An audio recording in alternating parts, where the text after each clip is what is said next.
Hello everyone, I am Psychobolic, your envoy of hope, and welcome to What I Watched This Week.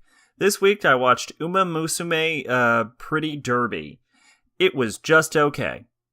And that was all I watched this week. Well, I've been Psychobolic, your envoy of hope, and I will see you next time. Bye-bye!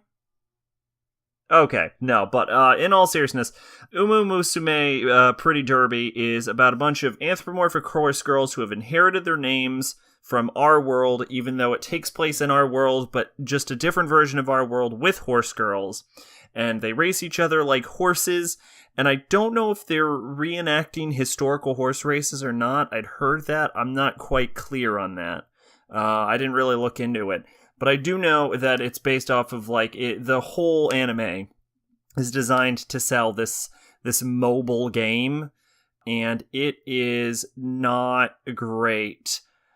Yeah, it has some exciting racing portions, where you really get into it.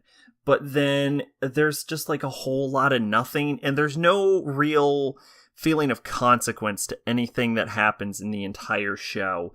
Because at the start of it, they introduce Suzuka, and they're like, she's the one to beat, but then the main character ends up on the same team with her, and then they put off that race all the way to the end in the most arbitrary of ways. And they introduce this concept of, you could be a Triple Crown winner. But then I'm not even sure which races are part of the Triple Crown at the end of it. Because they never mention when the opportunity to become a Triple Crown comes up. That never comes into play ever again. And they have live concerts at the end, but I think those are only addressed at 4 times. And so much of the show is just dedicated to the main character losing over and over again.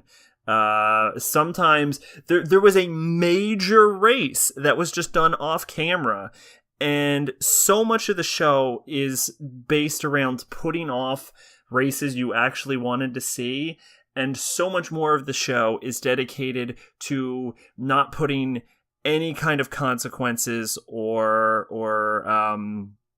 context for the scenes that are happening. So it's like the whole show didn't give a fuck about what was happening, and in extension, it made me not give a fuck what was happening. So in the end, what comes out is a show with some exciting moments, but a whole lot of blandness. And the net result was a show that was just okay.